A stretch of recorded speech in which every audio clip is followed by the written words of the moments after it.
Topic po natin ngayon, 12 bad habits na pwedeng makaikli ng buhay, pwedeng makasira sa utak, sa puso, sa tiyan natin, pero hindi natin pinapansin. Usually, hindi to alam na ilang kababayan natin. So, reminder to, 1 to 12. Ha? Kung ganito ginagawa nyo, so, konting pag-iingat. Number 1, out of 12 na dangerous habit, masyadong masikip ang pantalon. Okay? Yung masikip na maong, masikip na belt. Alam nyo, pag sobrang sikip, yung iba dyan nagkaka-varicose, naiipit yung blood supply, at sobrang sikip yung pants natin dyan nag-GERD. Okay? Kahit anong masikip, isa pa. Hindi lang ang maong masikip, yung masikip na necktie. Yan, yung mga naka-necktie. Tingnan nyo yung mga senior citizen. Hindi na sila nagne-necktie o masyadong maluwag, di ba? Barong Tagalog na lang, mas okay. Pag masikip na necktie, inikot mo yan, pwede maipit ang ugat. Pag naipit ang ugat natin dito, mawawalan ng blood supply sa ulo, mai-stroke. May nai-stroke kasi pag tumatanda tayo, hindi nyo alam, pag tumatanda ang tao, sumisikip itong carotid artery.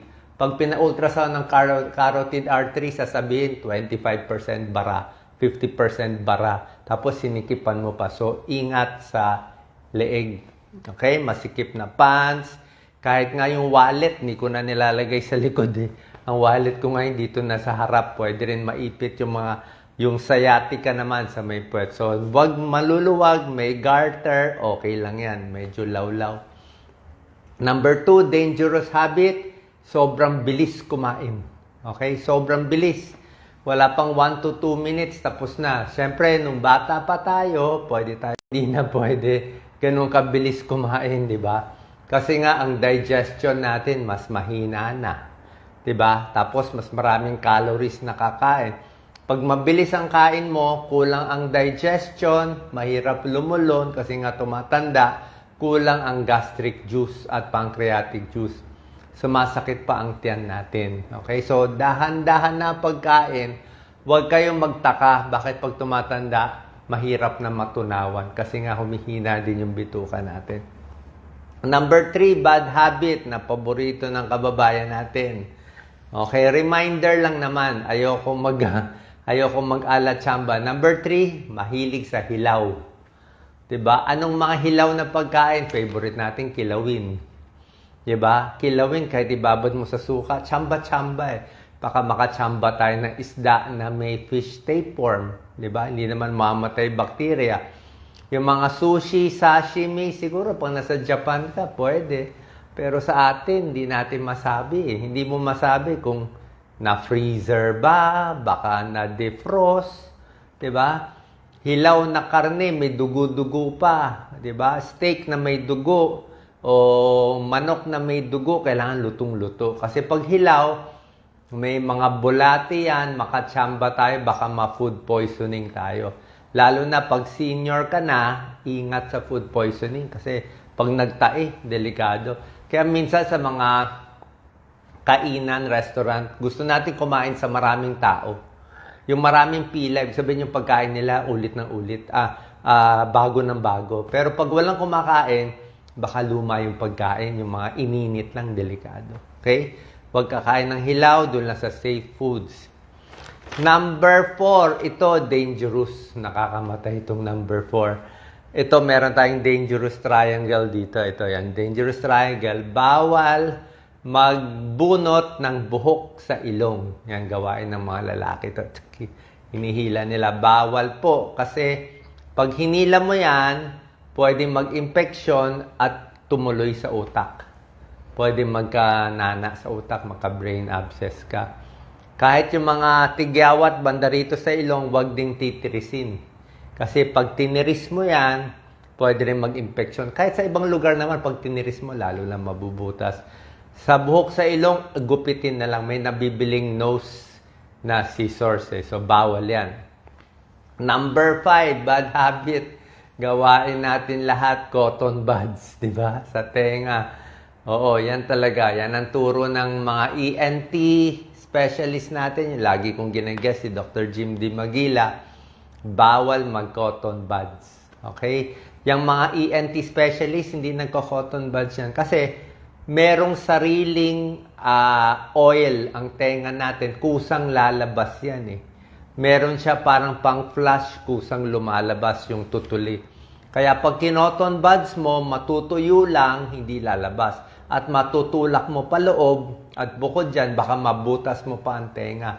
Maraming Pilipino nabubutas ang tenga. Very common. Pag nabutas ang tenga, malaki ang butas, hindi na maghihilom, lalo na malaki ang butas. So, number 5, wag na mag-cotton buds. Pag nagbara ang tutuli, pa-check tayo sa ENT. Sila lang magaling magdukot. Wag kung saan-saan, wag sa barbero, wag kay nanay. Nako, baka mabutas yung tenga ng anak nyo. Sa ENT na lang, bayad na lang konti. Number 6, dangerous habit, yung hindi nagfo-floss. Okay? Sa lahat ng followers ko, alam niyo yung floss, di ba? Binibili, dental floss. Walang choice eh. Bukod sa toothbrush, bukod sa linis ng dila, tongue cleaner, kailangan may dental floss. Kasi yung pagitan ng ipin natin, hindi mo talaga matutoothbrush yan. May ipit na dumi, na tinga, magkakaroon ng gum disease eh. Masisira ang gums, yung bacteria, dudugo yan, pwede pumunta sa puso. Ang bacteria sa ipin, sa bibig, nagkokos ng bad breath, pupunta sa puso, nagbabara yung ugat sa puso. So may pag-aaral yan. Yung mga hindi nagpo-floss, pwede magka-heart disease. Number 7, bad habit, nagawain ng maraming kababayan natin, di ba? Ako iniingatan ko, matagal nakaupo. More than, sabi nila, 7 hours a day. Yung iba siguro, more than 7 hours nakaupo. Kailangan wag ganun katagal. Siguro 30 minutes upo, lakad-lakad, akyat pa ba, hagdanan. Pag laging nakaupo, mas tataba, mas nagkakasakit sa puso, at mas maaga na mamatay. May pag-aaral. Sasakit ang likod, babagal ang metabolism, magkaka-varicose, magkakamanas, pag laging nakaupo. Kaya lakad-lakad. Diba? Maganda naglalakad. Upo, tayo, lakad, higa, iba-ibang position para maganda daloy ng dugo. Number 8, kulang sa exercise. Okay? Bad habit. Kailangan nga, ideally, merong 10,000 steps a day, di ba? Kayo ba binibilang niya? Ako binibilang ko. Pero para sa akin, kung medyo may edad na kayo, 50 years old, 60 years old, kahit hindi na 10,000, kahit mga 3,000 lang pag senior, pwede na. Minimum 3,000 steps. Kung kaya nyo, 4,500 steps. Kung 5,000 steps, pwede na yan. 5,000 steps in a day, pwede na yan. O, yung 10,000, pang bata lang yan. Pero may tulong na yan. 3,000, 4,000 steps, pampahaba na ng buhay. Pero pag ang lakad mo, mga 2,000 steps lang, medyo hindi maganda. Okay? Kaya dapat maganda naka-rubber shoes. Sa mga followers ko, bili kayo ng rubber shoes. Huwag na tsinelas. Tsinelas, sandals, hindi po maganda eh. Mas maganda talaga rubber shoes, stable, steady yung paa mo, at mas hindi masisira tuhod natin. Okay? Number 9, deadly to na bad habit, social isolation. Walang kaibigan. Kailangan may kaibigan talaga. Kailangan may taong nakakausap. Hindi pwede pa chat-chat lang, hindi pwede message-message lang. Kahit gusto nyo mag-isa, kailangan talaga mag-meet kayo ng kaibigan, ibang tao, para gumana yung utak natin. Kasi ang tao, kailangan may kinakausap. Pag ang tao mag-isa, ayon sa pag-aaral, high blood, nadidepress, nauulyanin, namamaga ang puso. So maraming bad habit, kaya walang choice eh. Pero syempre, pipiliin nyo yung kaibigan nyo. Number 10, bad habit, ito, sobrang stress, sobrang pag-aalala. Diba? Minsan, hindi natin minsan may nabasa lang tayo sa social media, na-stress na tayo, di ba? Sobra tayo na mataas yung adrenaline, hindi makatulog, dahil nai-stress, worry ng worry, migraine.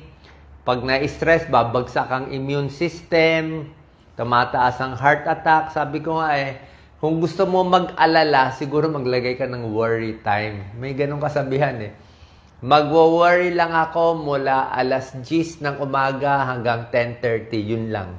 After that, pag sa gabi, nakalimutan mo na. Huwag mo na isipin, ay, itong sakit-sakit ko, baka mamaya cancer to. O yung anak ko lumabas, baka mamaya makidnap, may nangyari.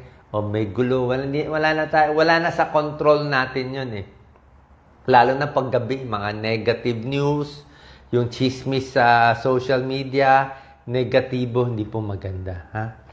Walang magandang idudulot sa atin. Number 11, ito.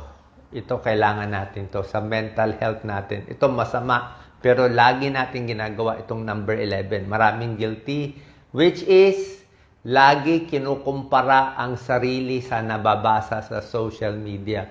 Diba? Very common yan sa Facebook, sa Instagram.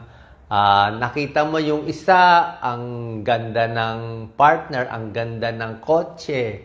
Diba? Honor yung anak. Nasa abroad, nasa Japan, ang lamig, ang gaganda ng picture. Yung iba may pera. Diba? Constant comparison. Dapat nga masaya ka na. Kunyari, meron kang simpleng cellphone, meron kang mas mababang model o 5,000 o 7,000 na cellphone na gumagana naman. Nakita mo yung iba naka iPhone. So, inggit ka. So, nalungkot ka lang lalo. Diba? Kaka-compare. Yan ang problema. Dagdag stress, dagdag depression. Hayaan mo sila. Kailangan meron tayong... Kami kasing mas matatanda sa inyo, sanay na kami sa wala nalaman namin yung walang social media. Kaya hindi kami nainggit sa ganun. Parang alam na namin Nung panahon namin kasi, yung classmate namin, kung ano man meron niya, hindi namin nakikita. Diba? Kasi wala namang social media. Hindi katulad ngayon, classmate mo, 20 years old, 25 years old, 30 years old, siyempre puro pasikat. Puro ganyan, nakaka-depress, nakakainis, malilihis ka sa goal mo. Kaya kung ang goal mo, sabi ko nga, kung ang goal mo lang sa buhay, kung binigay lang sa'yo ng Diyos, kumita ng 15,000 a month, pwede na yun. Kaya mo na siya yumaman Kanya-kanyang landas Kanya-kanyang landas, walang inggitan, di ba? Swerte siya, mayaman siya pagbigyan mo. Di ba? Wala namang kaso, be happy for them. Hindi mo naman kaaway. Hayaan mo na siya. And number 12, bad habit. Ito para sa mga edad 50 pataas. Ito 12 bad habit. Tulad na sinabi ko, mahilig sa mga pain reliever. Diba? Yung mahilig sa pain medicine, yung mga mefenamic acid, ibuprofen. Inom ng sobra daming gamot. Pain reliever, pwede makasama sa puso, pwede magka-ulcer, at pwede rin maka-high blood. Diba? Kaya dapat, doktor lang magbibigay.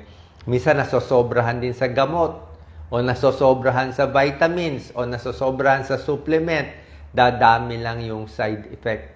Diba? Pag ang sabi ko nga, mas gusto ko nga, pag senior na, mas konti ang gamot. Kailangan nyo uminom ng gamot, siguro, mga 4 na gamot.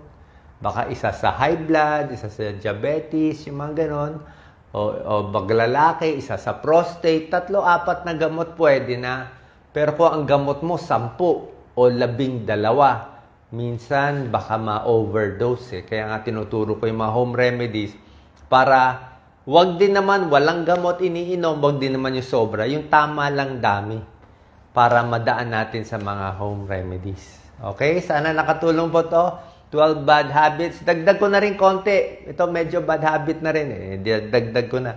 Yung pag-crack ng knuckles, okay naman. Wala naman talagang masama. Huwag lang masyadong malakas.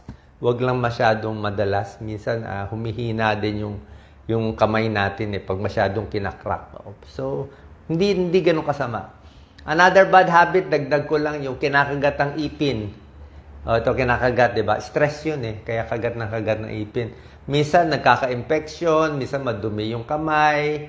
Yun lang naman. Bad habit din, pero hindi naman ganun ka delikado yung bad habit na yun. Okay? Sana po nakatulong tong video. Share po natin sa mga anak natin na baka ginagawa nila tong bad habit. Kita mo ako, luwag lahat. Kahit yung mga pants ko, maluwag lahat. So, kahit pajama ko, maluwag lahat. Ako, inihila ko nga. Yung mga, kahit yung mga underwear. Ang underwear, ang payo ng mga derma, one size bigger. Sa babae, kung small kayo, bumili kayo medium na underwear. Kung medium kayo, bili kayo large. Para hindi kulob, hindi magka-UTI, hindi magka-vaginal discharge, mas maluwag. Kahit sa lalaki, mas maluwag underwear para hindi mabaog. Kasi pag masyadong masikip, minsan na umiinit yung testis, so nababawasan ng sperm. May pag-aaral yan. Mas maluwag, mas maganda. Salamat po. God bless po. Share po natin sa ating kababayan.